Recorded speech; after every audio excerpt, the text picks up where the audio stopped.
দেখো, আজকে আমাদের যে নিউ চ্যাপ্টার, এটা হচ্ছে ট্যাক্সের দ্বিতীয় ম্যাথমেটিক্যাল চ্যাপ্টার। এই চ্যাপ্টারের নাম হচ্ছে সিকিউরিটিজ সুদ খাতে আয়। সিকিউরিটিজ সুদ খাতে আয়, কেমন? তো এই সিকিউরিটিজ সুদ খাতে আয় কি, বা এখান থেকে কতটুকু অঙ্ক আসবে বা কিভাবে আসবে, এই সম্পর্কে আমরা আজকে ডিটেলস জানবো। আমি একটু করে বলি। সিকিউরিটিজ সুদ খাতে আয় কাকে বলে একটু খাতায় লিখে রাখো। খাতায় লিখো সবাই, হেডলাইন দাও, সিকিউরিটিজ সুদ খাতে আয়। সিকিউরিটিজ সুদ খাতে আয়।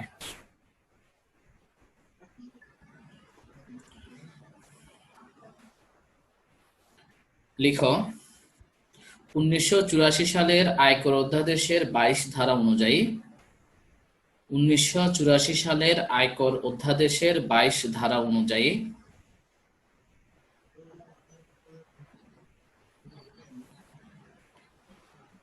1984 সালের আয়কর অধ্যাদেশের 22 ধারা অনুযায়ী বিভিন্ন সরকারি প্রতিষ্ঠান, স্বায়ত্তশাসিত প্রতিষ্ঠান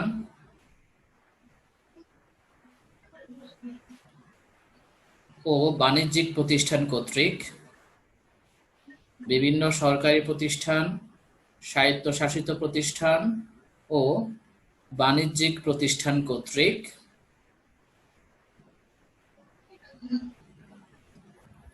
ইস্যুকৃত সিকিউরিটিজ থেকে যে সুদ পাওয়া যায়, ইস্যুকৃত সিকিউরিটিজ থেকে যে সুদ পাওয়া যায়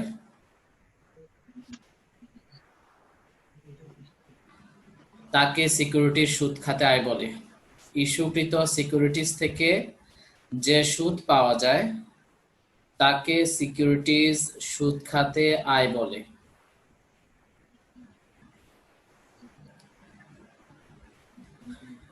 ইস্যুকৃত সিকিউরিটিজ থেকে যে সুদ পাওয়া যায় তাকে সিকিউরিটিজ সুদ খাতে আয় বলে। আমি আবার প্রথম থেকে বলছি, মিলিয়ে নাও। 1984 সালের আয়কর অধ্যাদেশের 22 ধারা অনুযায়ী বিভিন্ন সরকারি প্রতিষ্ঠান, স্বায়ত্তশাসিত প্রতিষ্ঠান ও বাণিজ্যিক প্রতিষ্ঠান কর্তৃক ইস্যুকৃত সিকিউরিটিজ থেকে যে সুদ পাওয়া যায় তাকে সিকিউরিটিজ সুদ খাতে আয় বলে। সবাই লিখছ? জি স্যার, লিখি। তাইলে জি স্যার। সিকিউরিটিজ কারা কারা ইস্যু করতে পারে? সরকারি প্রতিষ্ঠান ইস্যু করতে পারে, বিভিন্ন বাণিজ্যিক প্রতিষ্ঠানও ইস্যু করতে পারে। অর্থাৎ ইস্যু করা মানে কি, বাজারে বিক্রি করতে পারে। আচ্ছা, সিকিউরিটিজ ক্রয় করলে আমরা সাধারণ জনগণ সেখান থেকে সুদ পাবো। সিকিউরিটিজকে আবার ঋণপত্রও বলে, ঠিক আছে? আমরা যদি বিভিন্ন প্রতিষ্ঠানের ঋণপত্র বা সিকিউরিটিজ যদি ক্রয় করি, তাহলে ওরা আমাদেরকে একটা নির্দিষ্ট হারে সুদ প্রদান করবে। ওই সুদটাই হচ্ছে আমাদের জন্য ইনকাম। যেমন সঞ্চয়পত্র আমরা যদি কিনি, তাহলে সঞ্চয়পত্র থেকে একটা সুদ পাবো, সে সুদটা আমাদের জন্য আয়, ঠিক আছে? তো এই চ্যাপ্টারে আমরা দেখব যে বিভিন্ন ধরনের সিকিউরিটিজ থাকবে, ওই সিকিউরিটিজ গুলা ক্রয় করা থাকবে এবং নির্দিষ্ট সুদের হার উল্লেখ থাকবে। আমরা কি করব, শুধুমাত্র অঙ্কে সুদগুলো নিয়ে আসব। সুদগুলোই হচ্ছে ওই ব্যক্তির আয়। এরপরে এই সুদগুলো যোগ করলে তার মোটাই পেয়ে যাব। এই চ্যাপ্টারের অঙ্কগুলো আকারে ছোট, পার্ট বি এর জন্য আসে 4 মার্কসের জন্য। কখনো যদি পার্ট সি তে দেয় তাহলে সেটা 5 মার্কসের জন্য দেয়, এর বেশি দেয় না, সাথে একটা থিওরি দিয়ে দেয়, ঠিক আছে? আকারে অনেক ছোট প্রশ্নগুলা। তো যাই হোক, এই সিকিউরিটিজ ক্রয় করলে আমরা ইন্টারেস্ট পাবো, ঠিক আছে? আর এই ইন্টারেস্টের উপর সরকারকে ট্যাক্স পে করতে হয়। হ্যাঁ, সিকিউরিটিজ থেকে যে সুদ পাওয়া যায় সে সুদের উপর সরকারকে কি দিতে হয়, কর দিতে হয়। সেজন্য আমাদেরকে এখানে ইনকামটা হিসাব করতে হচ্ছে, ইনকামটা ক্যালকুলেশন করতে হচ্ছে। তো আসো, যে অঙ্কে যাওয়ার আগে আমাদেরকে নিয়ম জানতে হবে যে সিকিউরিটিজের অঙ্কগুলো কিভাবে করতে হয়, আর সিকিউরিটিজ কত ধরনের আছে, কোন কোন সিকিউরিটিজের উপর ট্যাক্স দিতে হবে আর কোন কোন সিকিউরিটিজের উপর ট্যাক্স দিতে হয় না, এগুলো আমাকে জানতে হবে। আমি যদি না জানি যে কোনটা করধার্য সিকিউরিটিজ আর কোনটা অকরধার্য সিকিউরিটিজ, এগুলো যদি আমি না জানি তাহলে আমি অঙ্ক করতে পারবো না, ঠিক আছে? এর আগে আমরা যে চ্যাপ্টারটা কমপ্লিট করছি, বেতন খাতে আয়, সেখানেও আমরা দেখছি কিছু কিছু ইনকাম করধার্য, কিছু কিছু ইনকাম অকরধার্য। যেগুলো করধার্য অর্থাৎ কর দিতে হয় সেগুলো আমরা সেকেন্ড কলামে লিখছিলাম, আর যেগুলো অকরধার্য কর দিতে হয় না সেগুলো আমরা ফার্স্ট কলামে লিখছিলাম। তো এখানেও আমাদেরকে জানতে হবে যে সিকিউরিটিজ কত ধরনের আছে, আর সিকিউরিটিজ গুলোর মধ্যে কোন কোন সিকিউরিটিজের উপর কর দিতে হয় আর কোন কোন সিকিউরিটিজের উপর কর দিতে হবে না। তো আসলে আমি একটা চার্ট রেডি করে রাখছি, দেখো দেখা যাচ্ছে? জি স্যার। ওকে, দেখা যাচ্ছে স্যার। দেখো সিকিউরিটিজ হচ্ছে প্রধানত দুই ধরনের, একটা হচ্ছে সরকারি সিকিউরিটিজ আর একটা হচ্ছে বাণিজ্যিক সিকিউরিটিজ। বাজারে এই দুই ধরনের সিকিউরিটিজ পাওয়া যায়। একটু খাতায় লিখো, খাতায় হেডলাইন দাও সরকারি সিকিউরিটিজ। সবাই খাতায় হেডলাইন দাও সরকারি সিকিউরিটিজ।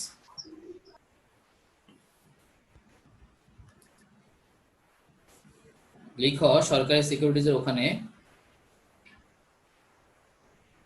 সরকার বাংলাদেশ ব্যাংকের মাধ্যমে যে সকল সিকিউরিটিজ ইস্যু করে, সরকার বাংলাদেশ ব্যাংকের মাধ্যমে যে সকল সিকিউরিটিজ ইস্যু করে সেগুলোকে সরকারি সিকিউরিটিজ বলে।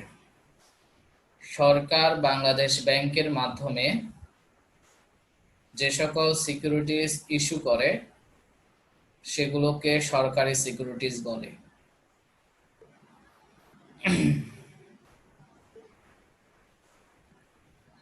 লেখা হয়েছে? জি স্যার। এবার বলো, সরকারি সিকিউরিটিজ কয় প্রকার দেখতেছো চার্টের মধ্যে? সরকারি সিকিউরিটিজের শ্রেণী বিভাগ কয় প্রকার দেখা আছে? দুই দুই প্রকার। প্রকার। দুই প্রকার কি কি? করমুক্ত সরকারি করমুক্ত আর করযোগ্য। ওকে, করমুক্ত সরকারি সিকিউরিটিজ আর করযোগ্য সরকারি সিকিউরিটিজ। এবার হেডলাইন দাও খাতায়, করমুক্ত সরকারি সিকিউরিটিজ। খাতায় হেডলাইন দাও করমুক্ত সরকারি সিকিউরিটিজ। স্যার ফার্স্টে যেটা বলছিলেন একটু আরেকবার বলবেন প্লিজ। সরকারি সিকিউরিটিজের ডেফিনেশন হচ্ছে যে সরকার বাংলাদেশ ব্যাংকের মাধ্যমে যে সকল সিকিউরিটিজ ইস্যু করে সেগুলোকে সরকারি সিকিউরিটিজ বলে। সরকার বাংলাদেশ ব্যাংকের মাধ্যমে যে সকল সিকিউরিটিজ ইস্যু করে সেগুলোকে সরকারি সিকিউরিটিজ বলে। এখন আসি, সরকারি সিকিউরিটিজ হচ্ছে দুই প্রকার, যথা করমুক্ত সরকারি সিকিউরিটিজ, করযোগ্য সরকারি সিকিউরিটিজ। তো প্রথমে হেডলাইন দাও করমুক্ত সরকারি সিকিউরিটিজ। করমুক্ত সরকারি সিকিউরিটিজের ডেফিনেশন লিখো। যে সরকারি সিকিউরিটিজের সুদের উপর কর দিতে হয় না, যে সরকারি সিকিউরিটিজের সুদের উপর কর দিতে হয় না, যে সরকারি সিকিউরিটিজের সুদের উপর কর দিতে হয় না তাকে করমুক্ত সরকারি সিকিউরিটিজ বলে। যে সরকারি সিকিউরিটিজের সুদের উপর কর দিতে হয় না তাকে করমুক্ত সরকারি সিকিউরিটিজ বলে।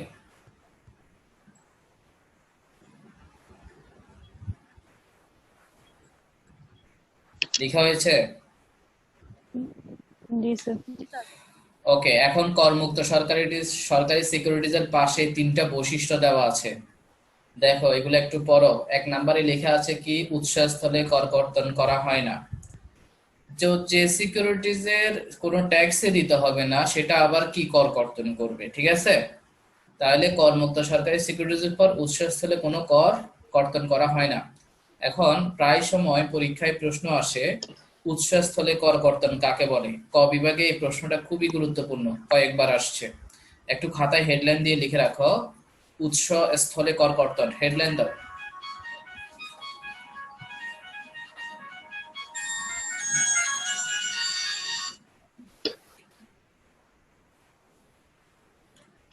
খাতায় হেডলাইন দাও,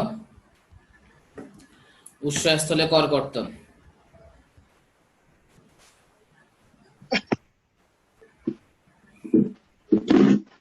লিখছো সবাই? জি স্যার। লিখো, আয়ের সাথে সাথে কর কর্তন করাকে উৎসস্থলে কর কর্তন বলে। আয়ের সাথে সাথে কর কর্তন করাকে উৎসস্থলে কর কর্তন বলে। আয়ের সাথে সাথেই কর কর্তন করাকে উৎসস্থলে কর কর্তন বলে।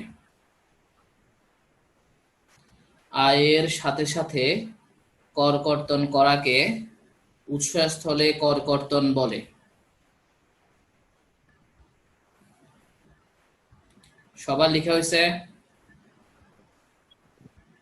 লিখি স্যার। জি স্যার। আয়ের সাথে সাথেই কর কর্তন করাকে উৎসস্থলে কর কর্তন বলে। হ্যাঁ স্যার লিখছি। ওকে, এখন আসি। আহ, তাহলে যেহেতু করমুক্ত সরকারি সিকিউরিটিজ এর উপর কি দিতে হয় না, কোনো কর দিতে হয় না, সেজন্য এখানে কোনো উৎসস্থলে কর কর্তনও করা হয় না। আচ্ছা, যে সকল সিকিউরিটিজে কর দিতে হয় না, দ্যাট মিন্স অকরধার্য, সেগুলোর জন্য কোনো খরচও অনুমোদনযোগ্য নয়। আবার বলতেছি, যে সকল সিকিউরিটিজ অকরধার্য, দ্যাট মিন্স কর দিতে হয় না, সে সকল সিকিউরিটিজের জন্য কোনো খরচও অনুমোদনযোগ্য নয়। যদি কোনো অঙ্কে বলে যে করমুক্ত সিকিউরিটিজের জন্য একটা খরচ হয়েছে, কি ধরনের খরচ? মনে করে ব্যাংক চার্জ, ব্যাংক একটা চার্জ কাটছে, তো ওই খরচটা কখনোই অঙ্কে আসবে না। কেন আসবে না? কারণ করমুক্ত সিকিউরিটিজের জন্য কোনো খরচেরই কি নাই, অনুমোদন নাই। ঠিক আছে? আর এটি সম্পূর্ণ অকরধার্য। যে সিকিউরিটিজ অকরধার্য সেটি আমরা অঙ্ক করার সময় ফার্স্ট কলামে লিখবো নাকি সেকেন্ড কলামে লিখবো?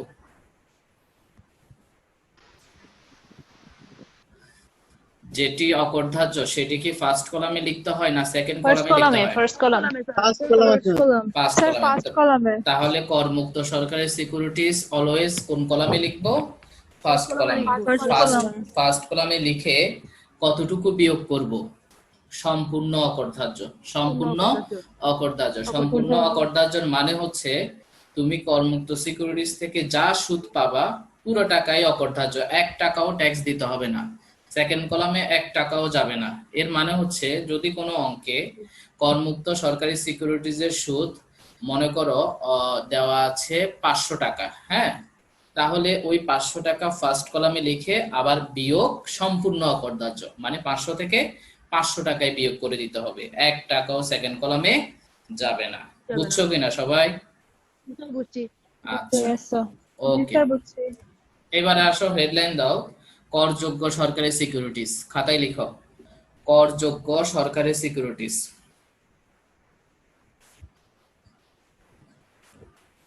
খাতায় লিখো, করযোগ্য সরকারি সিকিউরিটিজ।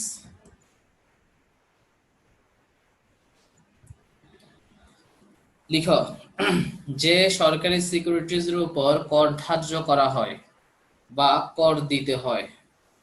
যে সরকারি সিকিউরিটিজের উপর কর ধার্য করা হয় বা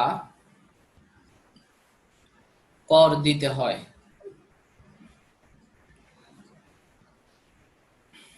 তাকে করযোগ্য সরকারি সিকিউরিটিজ বলে। তাকে করযোগ্য সরকারি সিকিউরিটিজ বলে।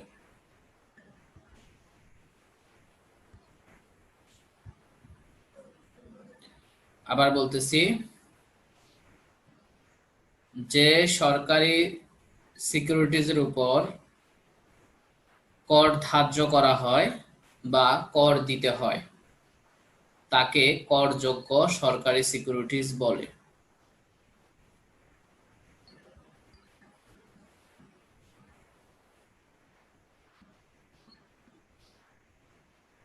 লেখা হয়েছে সবার? জি স্যার লিখছি। এবারে আসো, এর বৈশিষ্ট্য কি কি দেখো। লিখা আছে কি দেখো, শুরুতে লিখছে উৎসস্থলে 5% কর কর্তন করা হয়। তাহলে করযোগ্য সরকারি সিকিউরিটিজের উপর উৎসস্থলে কত পার্সেন্ট কর কাটে? 5% কর কাটে। কত পার্সেন্ট কর কাটে? 5% কর কাটে। আচ্ছা, এরপর আসো, লিখছে কি নেট সুদ দেওয়া থাকলে মোটাঙ্কিতকরণ করতে হবে। এখন আসো, নতুন একটা টপিকস, মোটাঙ্কিতকরণ। মোটাঙ্কিতকরণ কি? হেডলাইন দাও, খুবই ইম্পর্টেন্ট, পরীক্ষায় আসে। মোটাঙ্কিতকরণ কাকে বলে? হেডলাইন দাও, মোটাঙ্কিতকরণ।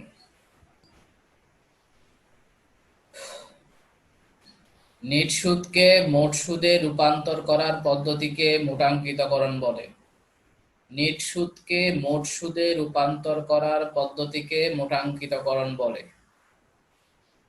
নিট সুদকে মোট সুদে রূপান্তর করার পদ্ধতিকে মোটাঙ্কিতকরণ বলে।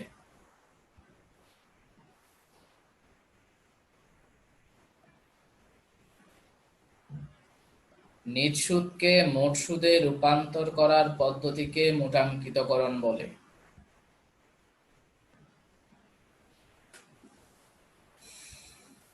লেখা হয়েছে? জি স্যার। তাহলে জি স্যার। মনে রাখবা, করযোগ্য সরকারি সিকিউরিটিজ যদি প্রশ্নে নিট সুদ দেওয়া থাকে তাহলে আমাদেরকে সেটা মোটাঙ্কিতকরণ করতে হবে। আবার বলতেছি, করযোগ্য সরকারি সিকিউরিটিজের সুদ যদি প্রশ্নে নিট আকারে থাকে তখন আমরা অঙ্ক করার সময় তাকে মোটাঙ্কিতকরণ করব, দ্যাট মিন্স মোটে রূপান্তর করব। এখন কথা হচ্ছে মোটে রূপান্তর করে কিভাবে। মোটাঙ্কিতকরণের একটা সূত্র আছে, সূত্রটা লিখো।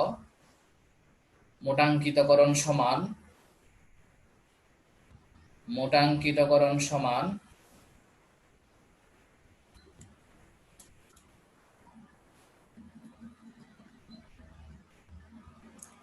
দেখো এখানে নোট 2 নাম্বার দেখা যাচ্ছে কিনা?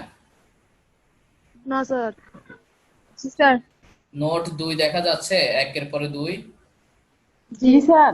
ওই নোটের 2 এর দেখা মধ্যে যাচ্ছে দেখো, স্যার। নোটে 2 এর মধ্যে দেখো লেখা আছে মোটাঙ্কিতকরণ সমান নিট সুদ ইনটু 100 ডিভাইডেড বাই 100 মাইনাস উৎসস্থলে করকর্তনের হার।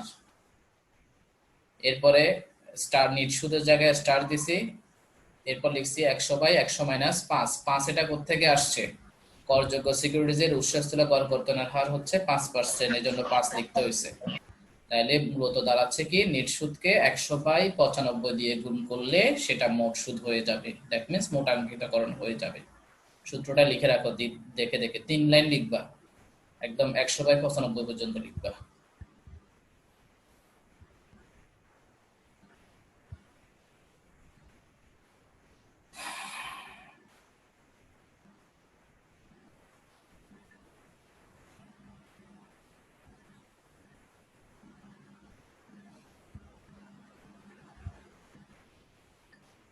লেখা হয়েছে?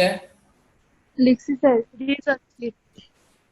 ওকে, আমি আবার মূল জায়গায় চলে যাই। তাহলে করযোগ্য সিকিউরিটিজ প্রশ্নে নিট সুদ দেওয়া থাকলে তাকে আমরা মোটাঙ্কিতকরণ করব। তাহলে মোটাঙ্কিতকরণ করে কিভাবে? নিট সুদকে কি দিয়ে গুণ করতে হবে? নিট সুদকে কি দিয়ে গুণ করতে হবে? 100 দিয়ে গুণ করতে হবে। 100 দিয়ে গুণ করে 95 দিয়ে ভাগ করব। 100 দিয়ে গুণ করে 95 দিয়ে ভাগ করব। তাহলে বুঝছো কিনা, করযোগ্য সিকিউরিটিজকে আমরা অঙ্কে আনার সময় 100 বাই 95 দিয়ে কি করে দিব? গুণ করে দিব, ঠিক আছে? হ্যাঁ স্যার। তাও আবার কথা আছে, কখন? যদি প্রশ্নে নিট আকারে দেয়া থাকে। প্রশ্নে কি আকারে দেয়া থাকলে? নিট আকারে। তো তুমি কিভাবে বুঝবা প্রশ্নে কি এটা নেট নাকি মোট? সেটা আমি স্যার প্রশ্নে নিট গেলে, লেখা থাকবে। না নেট লেখা থাকে না, সেটা আমি প্রশ্নে গেলে দেখাবো যে কিভাবে থাকলে নেট আর কিভাবে থাকলে মোট। মোট হলে কি আর মোটাঙ্কিতকরণের দরকার আছে? না স্যার। প্রশ্নে না, যদি স্যার। প্রশ্নে যদি মোট সুদ দিয়ে দেয় তাহলে মোটাঙ্কিতকরণের কোনো দরকার নাই। শুধুমাত্র মোটাঙ্কিতকরণ করব কখন? যদি নিট সুদ দেয়। তাহলে তুমি চিনবা কিভাবে কোনটা মোট কোনটা নেট, সেটা আমি একটু পরে অঙ্কে গেলে দেখাবো।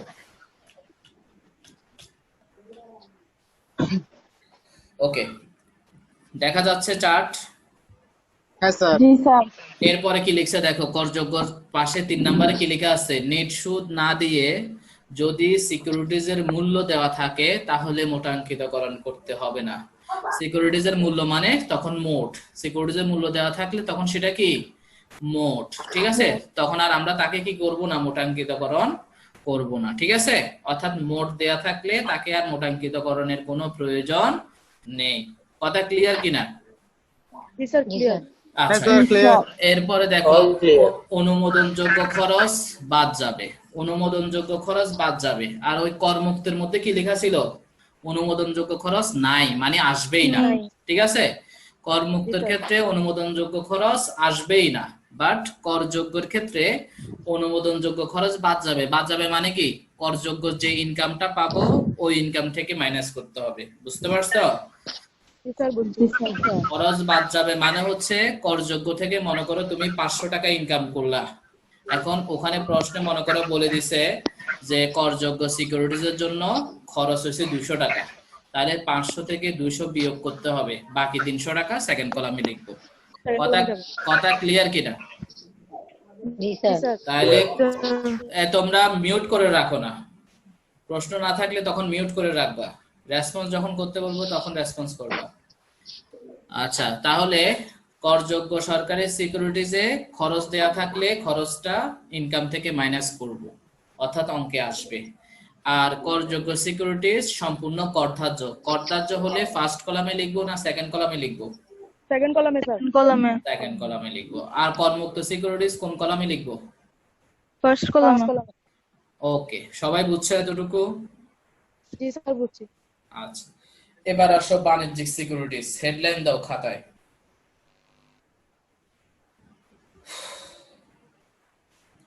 খাতায় হেডলাইন দাও বাণিজ্যিক সিকিউরিটিজ।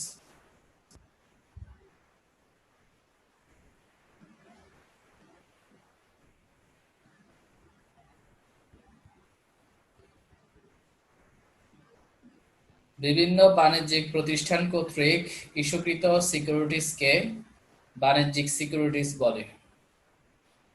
বিভিন্ন বাণিজ্যিক প্রতিষ্ঠান কর্তৃক ইস্যুকৃত সিকিউরিটিজকে বাণিজ্যিক সিকিউরিটিজ বলে। বিভিন্ন বাণিজ্যিক প্রতিষ্ঠান কর্তৃক ইস্যুকৃত সিকিউরিটিজকে বাণিজ্যিক সিকিউরিটিজ বলে।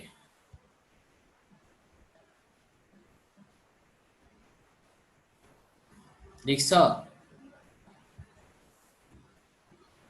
জি স্যার লিখছি।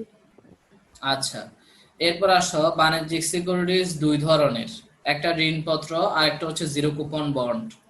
বাণিজ্যিক সিকিউরিটিজ দুই প্রকার, একটা ঋণপত্র আর একটা জিরো কুপন বন্ড।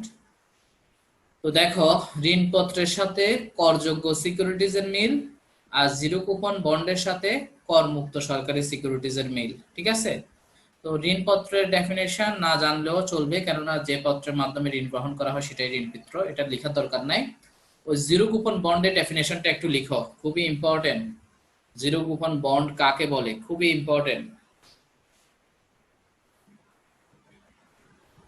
লিখো, যে বন্ডে সুদের হার উল্লেখ থাকে না, যে বন্ডে সুদের হার উল্লেখ থাকে না তাকে জিরো কুপন বন্ড বলে। যে বন্ডে সুদের হার উল্লেখ থাকে না তাকে জিরো কুপন বন্ড বলে।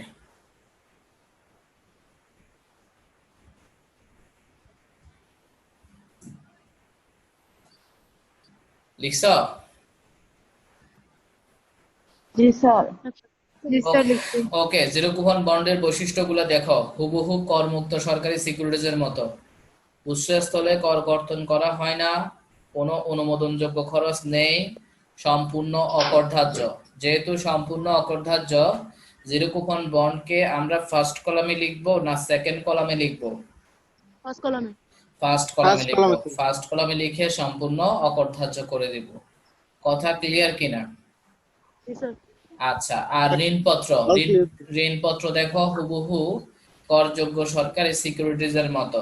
ঋণপত্রের উৎসে 5% কর কর্তন করা হয়, এটাও ঠিক। নেট সুদ দেওয়া থাকলে মোটাঙ্কিতকরণ করতে হবে, নেট সুদ না দিয়ে যদি মূল্য দেওয়া থাকে মোটাঙ্কিতকরণের প্রয়োজন নেই। খরচ দেওয়া থাকলে খরচটা মাইনাস যাবে, আর এটি সম্পূর্ণ করধার্য। বুঝছো কিনা? হ্যাঁ স্যার। বুঝছো হ্যাঁ কিনা স্যার, বুঝছি। সবাই?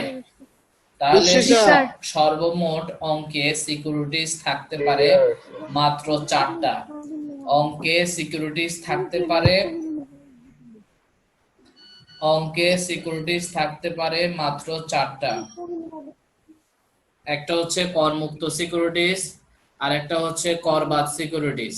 একটা করমুক্ত সিকিউরিটিজ, একটা করবাদ সিকিউরিটিজ, একটা ঋণপত্র আর একটা জিরো কুপন বন্ড। সর্বোচ্চ এই 4টাই থাকতে পারে। ঠিক আছে? এই 4টার মধ্যে করযোগ্যতা না করবার।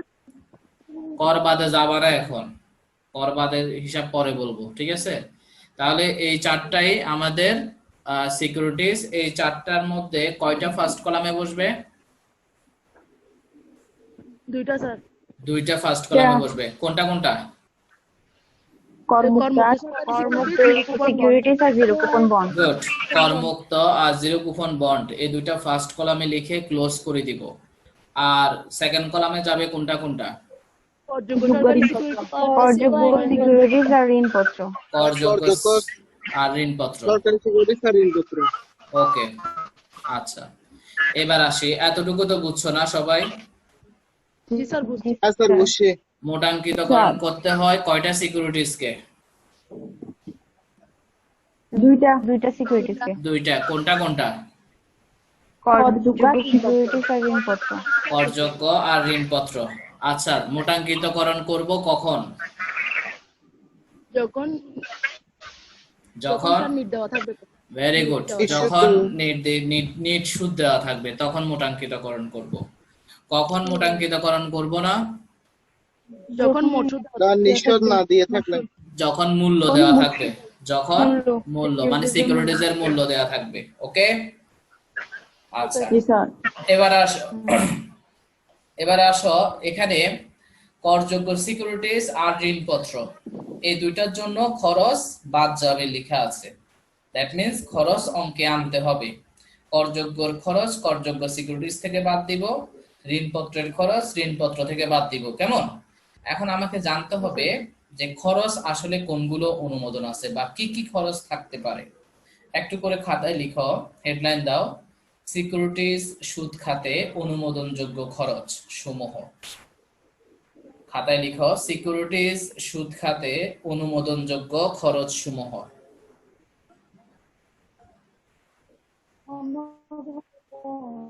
সিকিউরিটিজ সুদ খাতে অনুমোদনযোগ্য খরচ সমূহ।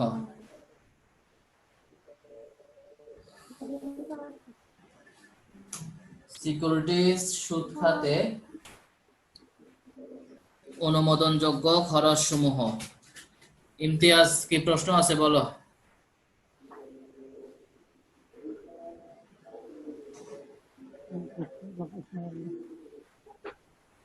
এমডি ইমতিয়াজ। স্যার বুলেট আছে।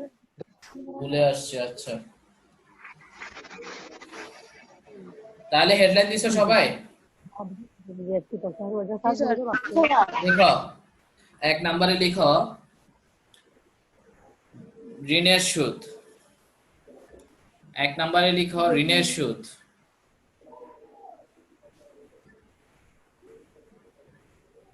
দুই নম্বরে লিখো ব্যাংক চার্জ।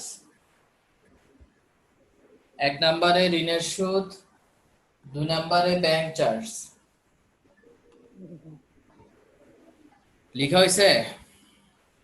হ্যাঁ স্যার লিখছি। শুধুমাত্র শুধু এই দুইটা খরচই অনুমোদনযোগ্য। সিকিউরিটিজে শুধু এই দুইটা খরচই কি আছে? অনুমোদন আছে, ঠিক আছে? আর কোনো খরচের অনুমোদন নেই। আচ্ছা, সর্বোচ্চ এই দুইটা খরচই আসতে পারে। মাঝে মধ্যে পার্ট এ তে প্রশ্ন করতে পারে সিকিউরিটির সুদ খাতে অনুমোদনযোগ্য খরচ কি কি। এই দুইটাই লিখবা, এক ঋণের সুদ, দুই ব্যাংক চার্জ।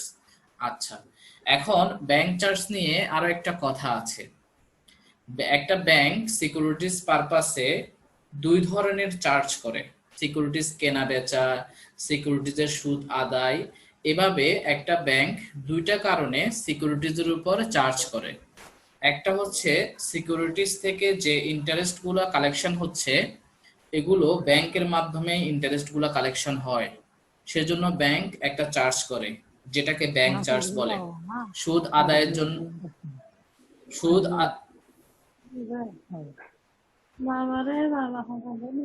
সাবরিনা, তোমার স্পিকার মিউট করো, তোমার ওখান থেকে সাউন্ড আসতেছে।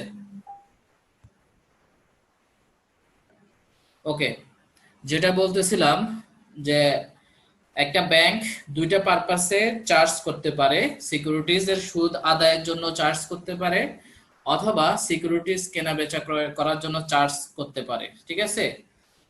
আবার বলতেছি, ব্যাংক চার্জ দুই ধরনের। একটা হচ্ছে সিকিউরিটিজ এর ইন্টারেস্ট কালেকশনের জন্য, আর একটা হচ্ছে সিকিউরিটিজ বাই সেল করার জন্য।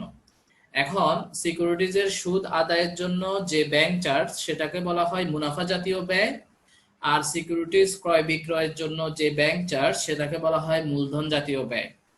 এখন অঙ্কে আসবে কোনটা, মুনাফা জাতীয় ব্যয় আসবে নাকি মূলধন জাতীয় ব্যয় আসবে?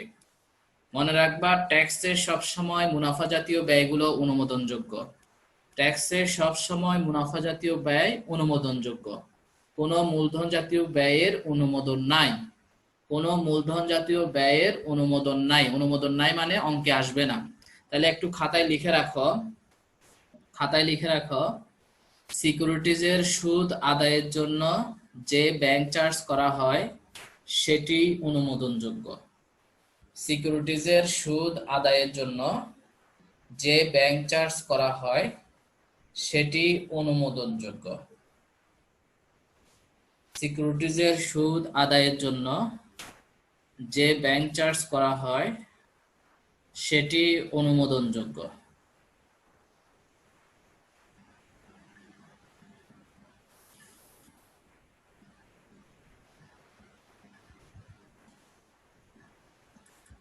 সিকিউরিটিজের সুদ আদায়ের জন্য যে ব্যাংক চার্জ করা হয় সেটি অনুমোদনযোগ্য।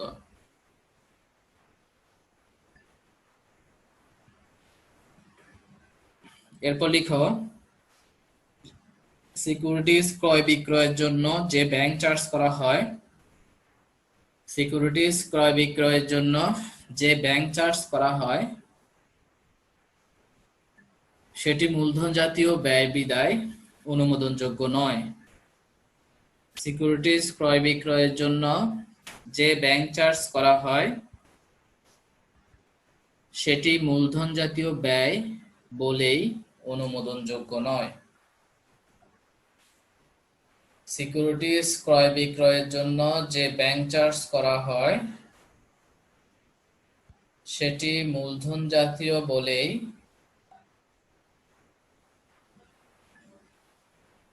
সিকিউরিটিজ ক্রয় বিক্রয়ের জন্য যে ব্যাংক চার্জ করা হয় সেটি মূলধন জাতীয় বলেই অনুমোদনযোগ্য নয়।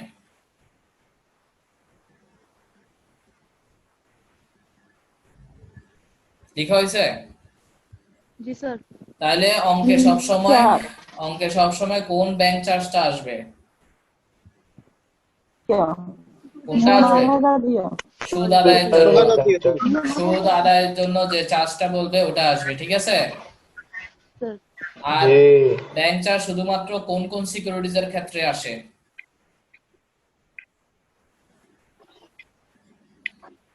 ব্যাংক চার্জ শুধুমাত্র কোন কোন সিকিউরিটিজের ক্ষেত্রে আসে? হ্যাঁ, করযোগ্য সরকারি আর ঋণপত্র।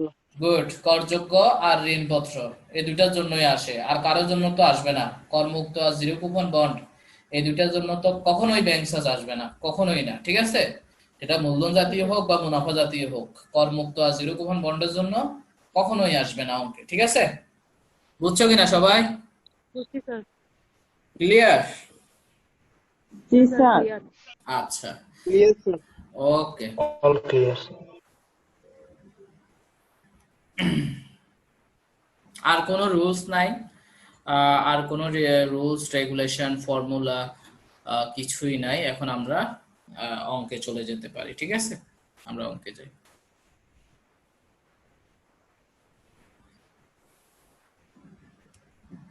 আমাদের এই সেশন আর 1 মিনিট বাকি আছে, 1 মিনিট পরে পুনরায় জয়েন করবা। প্রশ্ন দেখা যায়? যাই স্যার। ওকে, প্রশ্নটা একটু সবাই পড়ি। নিম্নে তথ্য হতে জনাব মাহমুদের সিকিউরিটির সুদ খাতে আয় নির্ণয় করো। করমুক্ত সরকারি সিকিউরিটির সুদ 10,000 টাকা। ফার্স্ট কলাম নাকি second column? Sir first column. First column. সম্পূর্ণ অকরধার্য। 13% করমুক্ত সরকারি 60,000 টাকা। তাহলে 60,000 টাকা অঙ্কে আসবে নাকি 60,000-এর 13% আসবে? 13% 7,800। 60,000-এর 13% আসবে। অঙ্কে সবসময় সুদ আসবে, খেয়াল রাখবা। অঙ্কে সবসময় সুদ আসবে, কোন সিকিউরিটিজের মূল্য আসবে না, শুধু সুদ আসবে, খেয়াল রাখবা। আচ্ছা, তাহলে এক নাম্বার হচ্ছে করমুক্ত সরকারি সিকিউরিটির সুদ 10,000 টাকা, ফার্স্ট কলামে লিখবো সম্পূর্ণ অকরধার্য। এরপরে 13% করমুক্ত সরকারি সিকিউরিটি 60,000-এর 13%, তাও ফার্স্ট কলামে লিখবো যেহেতু এটাও করমুক্ত।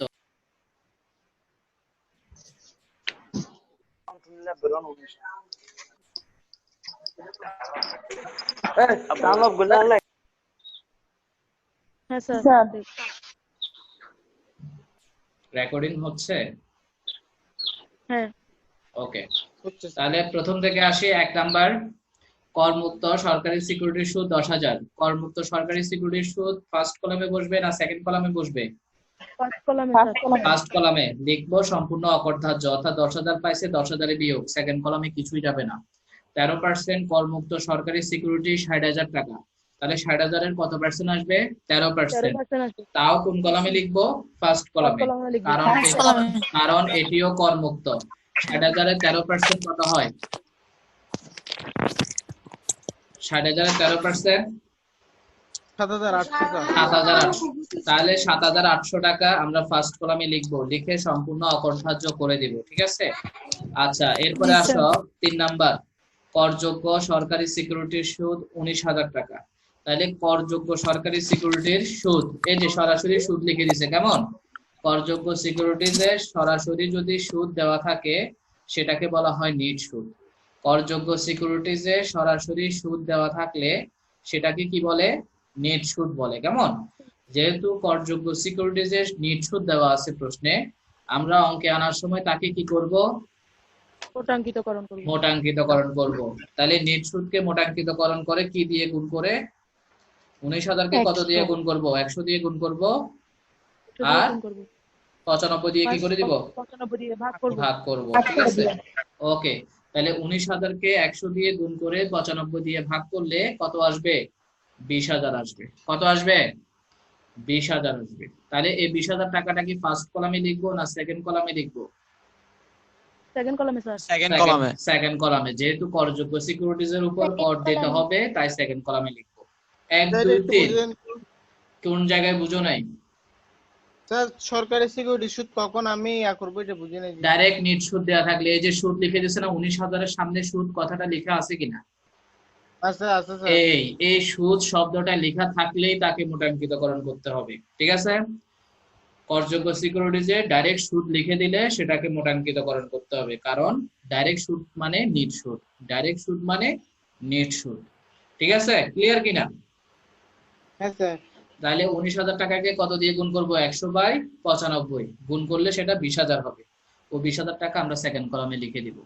এবার আসো 4 নাম্বার, 10% করযোগ্য সরকারি সিকিউরিটির মূল্য 45,000 টাকা।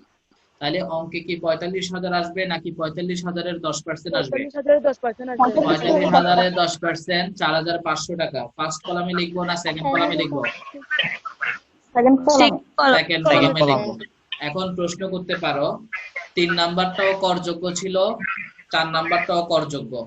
3 নাম্বারকে মোটাঙ্কিতকরণ করছি কিন্তু 4 নাম্বারকে মোটাঙ্কিতকরণ করব না। কেন করব না? মূল্য দেওয়া আছে। ভেরি গুড, মূল্য দেওয়া মূল্য। যখন করযোগ্য সিকিউরিটিজে মূল্য দেওয়া থাকবে তখন তাকে মোটাঙ্কিতকরণ করতে হবে না। মোটাঙ্কিতকরণ করতে হবে না মানে 100/95 দ্বারা কোনো গুণ করার দরকার নাই। তাহলে গুণ করব কখন? ওই যখন 3 নাম্বারের মতো থাকবে, দ্যাট মিন্স সুদ লিখে দিলে। যখন করযোগ্যের ক্ষেত্রে সুদ দেওয়া থাকবে তখন মোটাঙ্কিতকরণ করব, আর যখন সুদ না লিখে মূল্য লিখবে তখন মোটাঙ্কিতকরণ করব না। কথা ক্লিয়ার কিনা? জি স্যার। সবাই বুঝছো কিনা? হ্যাঁ স্যার। বুঝছি স্যার। ওকে ওকে, এবার 5 নাম্বার, ঋণপত্রের সুদ 23,940 টাকা। বলো, ঋণপত্রের সুদ মোটাঙ্কিতকরণ হবে নাকি হবে না? হবে স্যার। অবশ্যই হবে। কেন? ওই যে সুদ লিখে দিছে, সুদ লিখে দিছে তাই মোটাঙ্কিতকরণ হবে। কত দিয়ে মোটাঙ্কিতকরণ করব? 100 দিয়ে গুণ 95 দিয়ে ভাগ। 100 দিয়ে গুণ 95 দিয়ে ভাগ। Okay good. এরপরে আসো 6 নাম্বার। আচ্ছা, গুণ করে কোথায় লিখবো? ফার্স্ট কলামে না সেকেন্ড কলামে? Second column. Second column. Okay, 6 number, 8% ঋণপত্রের মূল্য 20,000 টাকা। তাহলে 20,000 আসবে নাকি 20,000-এর 8% আসবে? 20,000 ওকে, 20,000-এর 8%। ফার্স্ট কলামে না সেকেন্ড কলামে? সেকেন্ড কলামে সেকেন্ড কলামে মোটাঙ্কিতকরণ হবে নাকি হবে না? হবে না। হবে না, যেহেতু মূল্য লেখা আছে তাই মোটাঙ্কিতকরণ হবে না। 7 নাম্বার, জিরো কুপন বন্ডের আয় 15,000 টাকা, এটি কি করদার্য নাকি অকরদার্য? অকরদার্য। অকরদার্য হলে ফার্স্ট কলাম না সেকেন্ড কলাম? ফার্স্ট কলামে। 1 থেকে 7 পর্যন্ত কারো প্রশ্ন আছে? না স্যার নাই। এরপরে আসো, সিকিউরিটিজ ক্রয় বিক্রয়ের জন্য ব্যাংক 200 টাকা চার্জ ধার্য করেছে, তাহলে সিকিউরিটিজ আসবে না। ক্রয় বিক্রয়ের জন্য চার্জ করলে সেটা অঙ্কে আসবে নাকি আসবে না? আসবে না। কেন আসবে না? মূলধন জাতীয় ব্যয়। মূলধন জাতীয় ব্যয়ের অনুমোদন নাই। মূলধন জাতীয় ব্যয়ের অনুমোদন নাই। কেমন? ওকে, তাহলে প্রশ্ন নিয়ে কারো প্রশ্ন আছে? না স্যার প্রশ্নের ডিসকাশন নিয়ে কোনো প্রশ্ন আছে? আমি এখন সলিউশন দেখাবো। কেমন? ওকে, সলিউশনটা দেখো সবাই।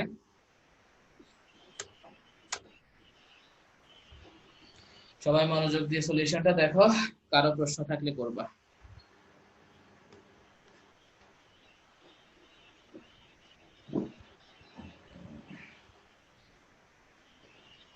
স্যার এখানেও কি নোট দিতে হবে? না দিলেও চলবে, নোটে বলছি না, নোট ম্যান্ডেটরি না। নোট তোমার ইচ্ছা, তুমি দিলে দিবা, না দিলে না।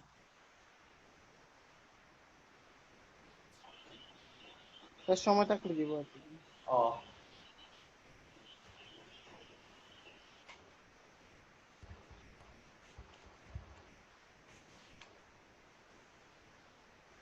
তোমাদের এখানে থার্ড ইয়ারের স্টুডেন্ট জয়েন করতে চাচ্ছে কেন আমি এটা বুঝলাম না। পাগল হয়ে গেছে না কি হয়ে গেছে?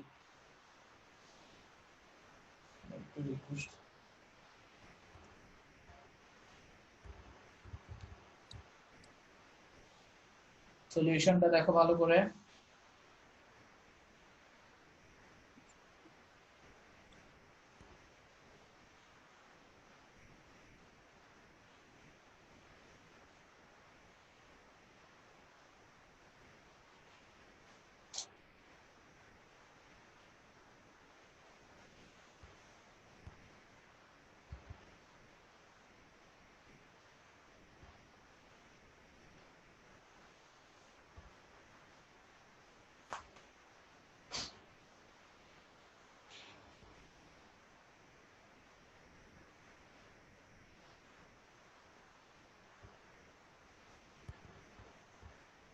কারো প্রশ্ন আছে সলিউশন নিয়ে?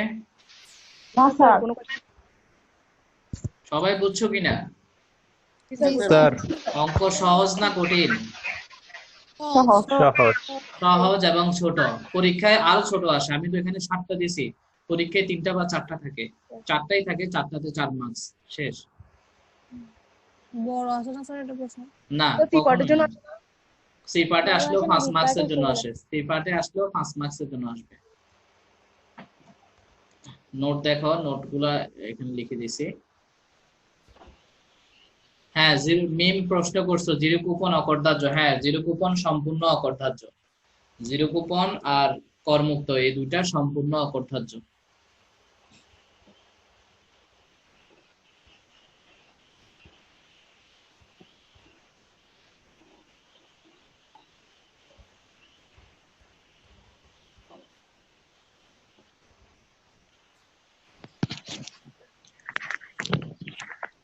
নোটগুলো নিয়ে কোনো প্রশ্ন আছে কিনা?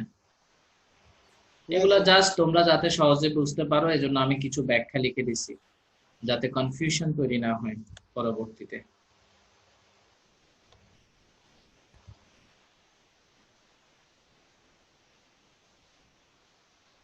নোট নিয়ে কারো প্রশ্ন আছে? না স্যার পরবর্তী অঙ্কে যেতে পারে কিনা? হ্যাঁ জি স্যার স্যার। পারেন। ওকে, দেখো প্রশ্নটা সবাই পড়ো, নিজেরা পড়ো।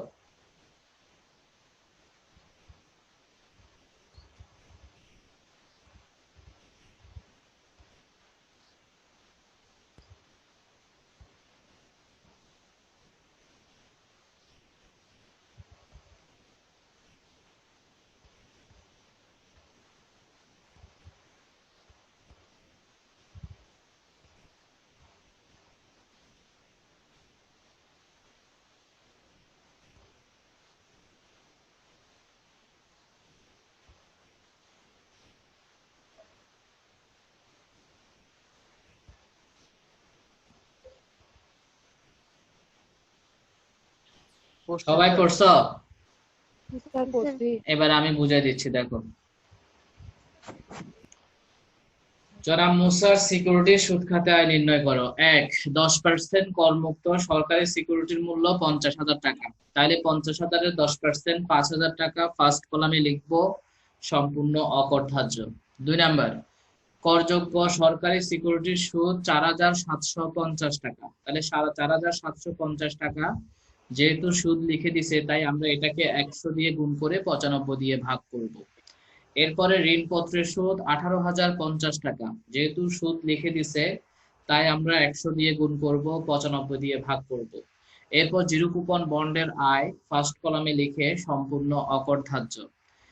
এরপর অ্যাডজাস্টমেন্ট কি লিখছে দেখো, ব্যাংক করমুক্ত সরকারি সিকিউরিটির সুদ আদায়ের জন্য 100 টাকা, করযোগ্য সরকারি সিকিউরিটির জন্য 75 টাকা এবং জিরো কুপন বন্ডের জন্য 150 টাকা চার্জ ধার্য করে, অর্থাৎ ব্যাংক চার্জ।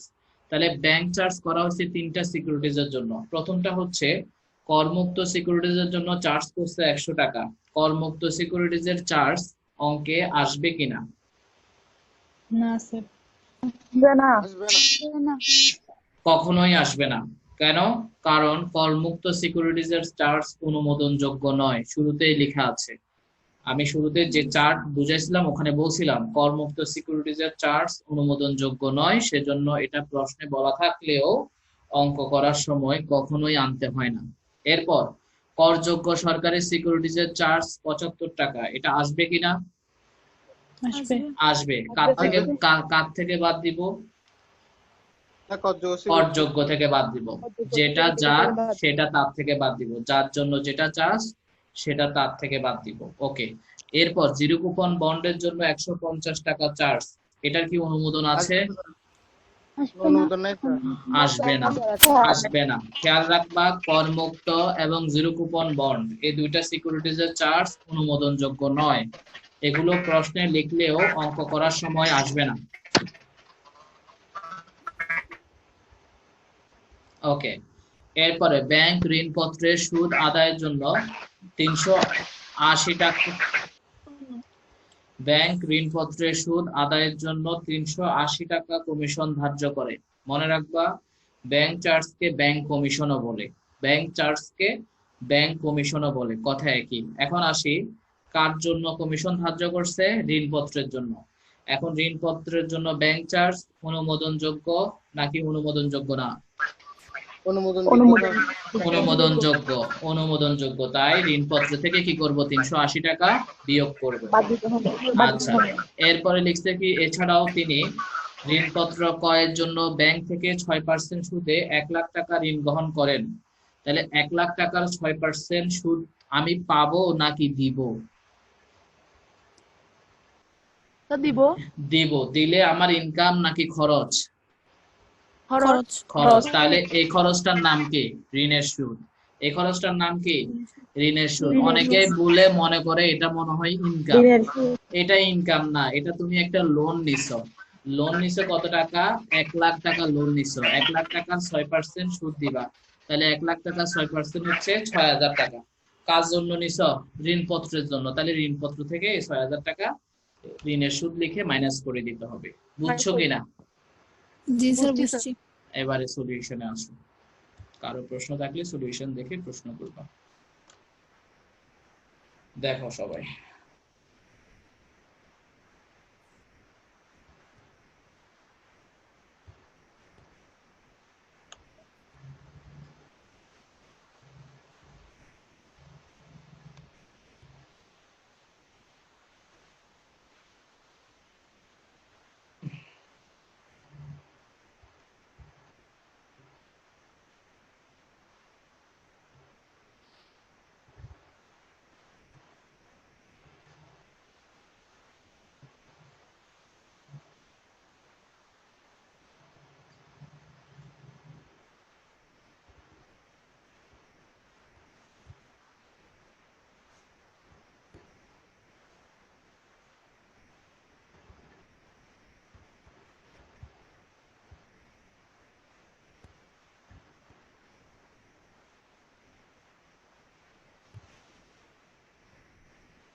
কারো প্রশ্ন আছে? না স্যার কোনো না কোশ্চেন স্যার। সলিউশন নিয়ে কারো প্রশ্ন আছে?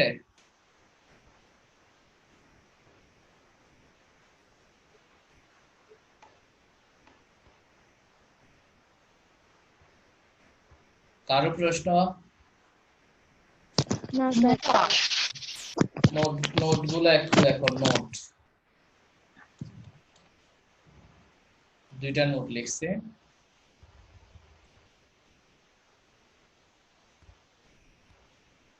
অনুমোদনযোগ্য 9 হবে শেষেরটা। শেষের নোটে 9 কথাটা লেখা আসে নাই, বুঝছো? করমুক্ত সরকারি সিকিউরিটিজ ও জিরো কুপন বন্ডের জন্য ব্যাংক সাস অনুমোদনযোগ্য 9 শব্দটা লেখা আসে নাই।